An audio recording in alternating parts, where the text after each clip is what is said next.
Oh, I'm hearing that song. Akala mo hindi ko pansin, akala mo hindi ko alam, yan oh. So parang meron ka ditong nalalaman or baka ito yung person na 'to 'no, na maaaring, um, meron siyang napapansin sa'yo na kahit hindi mo sinasabi, okey na yung napapansin niya yun or baka nararamdaman niya rin, 'di ba? Yun yung kanta ni Ice Higuera, 'di ba? Akala mo hindi ko pansin, akala mo hindi ko alam, 'di ba? Mahal mo nga ako kahit hindi mo man sabihin, akala mo hindi ko napansin, yun oh. Pero pansin na pansin niya. Lalo na ang dami kong naririnig 'no, nabulong-bulong rito. Maaaring may mga ibang other energies. Redundant iba na nga ta's ginamit pa yung English na other energies, ano ba 'yan? Yes, mukhang merong other energies na involved dito, let us see. Huwag kayong mag-alala i-interpret ko ang message na ito para sa inyo dahil yun naman ang role ko here. So, let's see.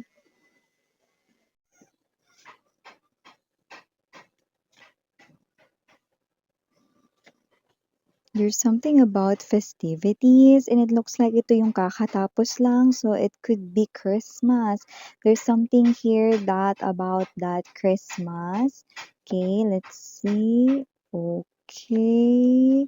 Okay, so it looks like meron ditong nagpapasalamat kay God. Wala tayong religion dito, no? I do respect each and everyone's religion, pero meron ditong thank you kay God dahil natupad daw yung kanya ritong wish nung Pasko. Ayan, no? At lumalabas na itong tao na to ay palagian kanyang iniisip, no? At nasa puso ka rin niya. Kung sino rin tong energy na to, no? May energy rin siya dito ng nakarami ng inom, hindi lang nakarami ng kain or lamon. Nung Pasko, kundi mga babes 'no, itong person na ito 'no, ano man ang relihiyon pero puwedeng nakumpleto or kinumpleto niya talaga ng bonggacious, yung simbang gabi 'no, and yes, 'di ba, sa mga Catholics 'no, may paniniwala na 'pag nakumpleto yon yung wish mo matutupad 'no. So maybe this person here did that, okay? And so his wish ay talaga namang nag-came true, wow! So kung sino man 'tong energy na 'to, lumalabas rito na mapa-Catholic man siya, ano man relihiyon niya rito 'no, natupad daw ang kaniyang wish nung Pasko 'no. Let's see more 'no, para makita kung anong wish yun. Okay, Seven of Cups and the Nine of Wands energy, I love that wish. Star energy, Four of Coins, Two of Cups. Bottom of the deck for ya guys, Knight of Coins, the Eight of Swords, and the Three of Cups energy.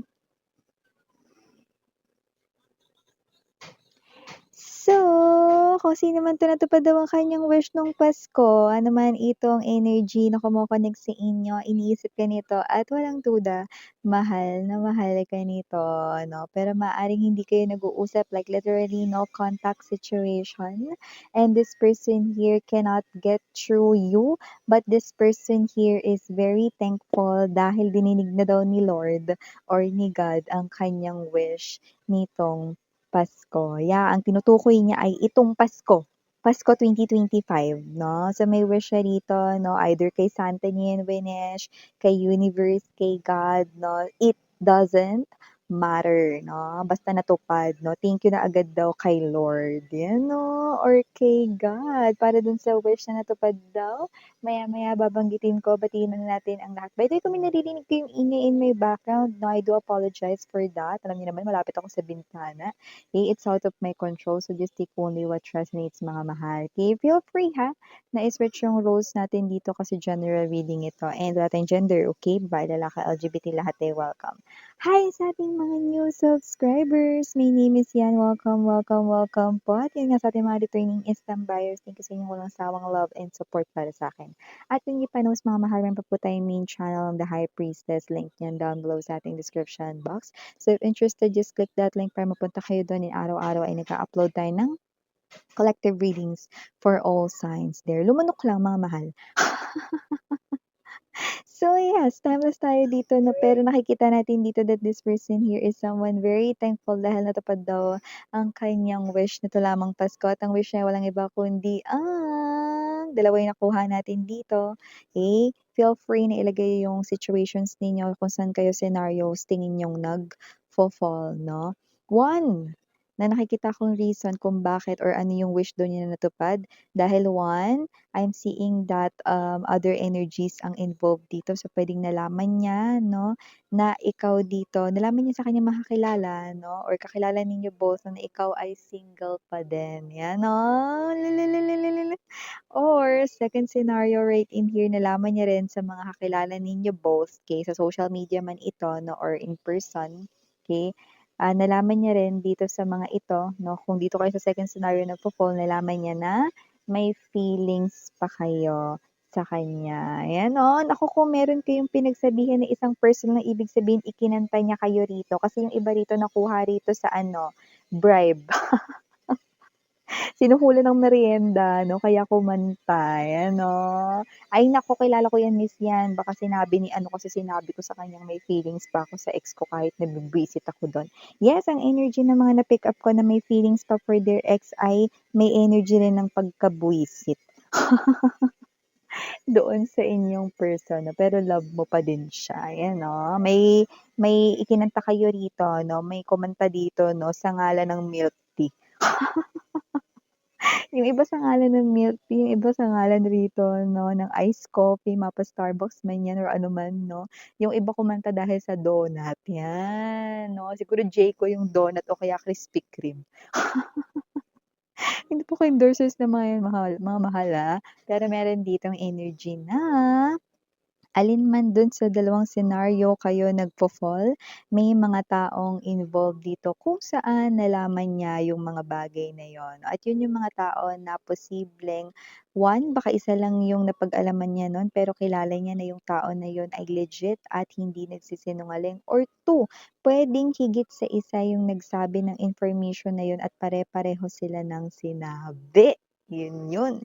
Ibig sabihin, hashtag confirm na talagang natupad ang kanyang wish dito, no, na sana single pa rin kayo ngayon, no, or yung iba na sana kayo ay love mo pa rin siya, ayan, no.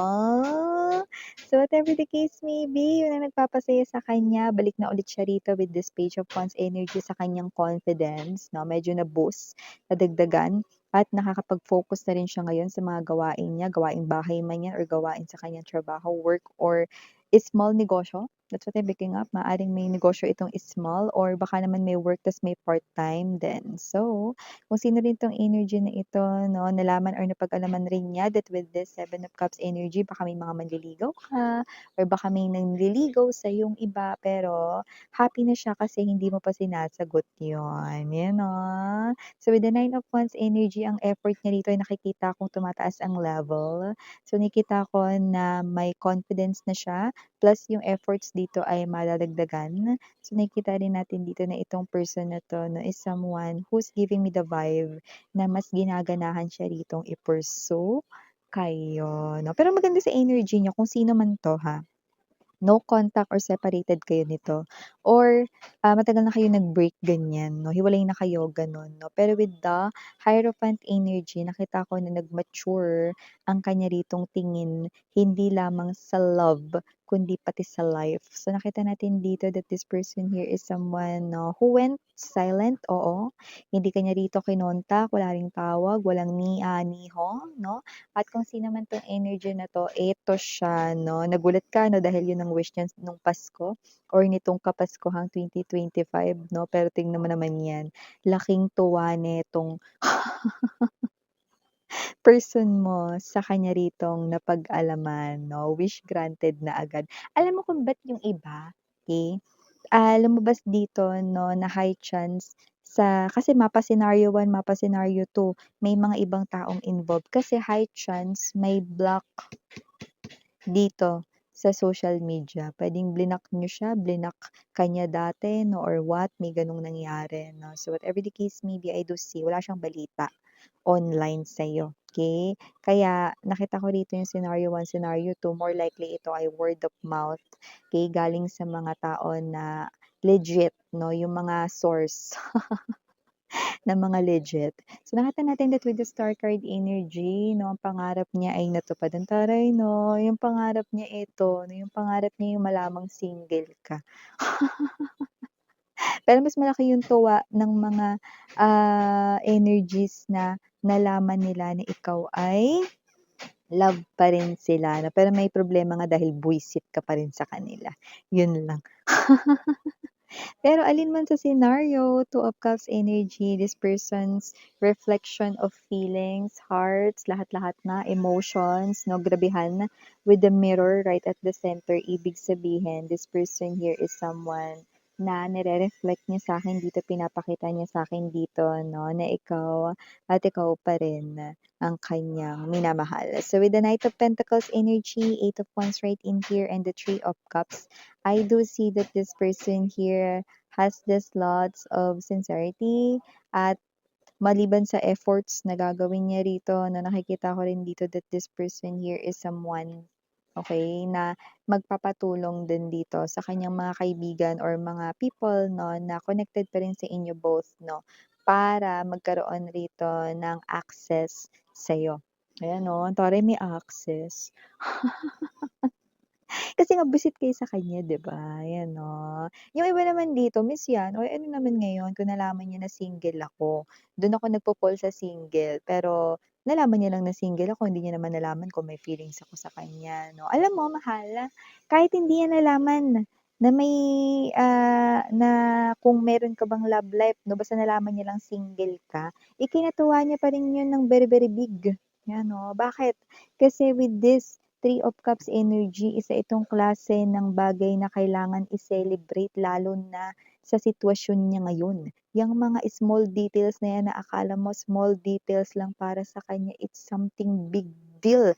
Kasi kung single ka ngayon, ang dami na naglalaro sa isipan niya, no, kasali na rin dun sa baka wini-waitings mo pa rin siya na bumalik, no, ayan yung mga nasa thoughts niya, "Uy, parang medyo may pagkamayabang naman siya dun, Miss yan," no. Actually, mga babes 'no, sinasabi niya lang 'yun sa kaniyang thoughts 'no, para bigyan ng lakas yung self niya 'no, para naman na, eh, magkaroon siya ng confidence more 'no, para isagawa yung kanya ritong mga balak 'no. Kasi this person here, marami siya ritong mga plano 'no, nakalista na rito 'no, sa kaniyang note sa kaniyang phone, 'yan 'no. Pero yung iba, okey, puwedeng sa notebook 'yan, pero iba sa cellphone talaga 'no. Yung mga notes diyan kung saan niya kayo rito ide-date, dadalhin 'no, para muling makuha ang inyong loob, 'yan 'no. Hindi sa nakikita niya kayo rito 'no, na someone materialistic or what 'no, pero kasi yan yung mga bagay na hindi niya nagawa sa inyo dati kahit nung kayo pa. Eh, puwedeng hindi niya kayo nadadala sa mga, magagandang romantic places, mga views na talaga naman na, gustong-gusto niyong puntahan dati 'no. So ngayon, ibibigay niya yan sa inyo, okey? So sino man 'tong energy na 'to, walang labis, walang kulang. This person here ay talaga namang go, go, go dahil alinman dun natupad pa rin ang kanyang wish. Madali na lang daw 'yan basta magkaroon lang siya rito ng access sa'yo, 'yan oh. Pero siyempre nasa inyo pa rin 'yan ha, kung papansinin niyo ito 'no. Kasi iba, may feelings pa kayo sa kanya 'no, kahit buwisit kayo sa taong ito 'no. Happy na rin siya dun 'no, kasi parang may energy rito na kailangan niyang i-work out yung energy ng pagkalaylo hanggang sa talagang mawala na, mag-vanish na, yung talagang pagkainis, mo sa taong ito, yun yung kanyang iwo-workout 'no. Kasi sa feelings, okey, parang, "Uy, may feelings pa si collective, puwede kong gamitin yun para mas ma-inspire ako, para mas ma-motivate ako na i-pursue ang connection namin, para, magkaayos na talaga kami ng tuluyan." 'Yan 'no. At kung ikaw naman ay single pero hindi niya alam kung may feelings ka sa kanya, happy din siya. Kasi para sa kanya. Ibig sabihin single ka pa rin, 'yan 'no, kahit meron ng umaaligid sa'yo, may nagpaparamdam, may gusto sa'yo, may nanliligaw sa'yo, whatever, wala tayong gender dito, ba't 'di mo sinasagot, 'di ba? So, puwedeng hinihintay mo pa din daw siya, 'di ba? Or hindi mo yun type, 'no. So, whatever the case may be, this person here, look at that proud energy of the Page of Cups. Ginaganahan siya ritong lumaban para sa inyong pag-ibig, 'yan 'no. Para makuha muli ang iyong pag-ibig, ilalaban niya rito ang kanyang pag-ibig para sa'yo.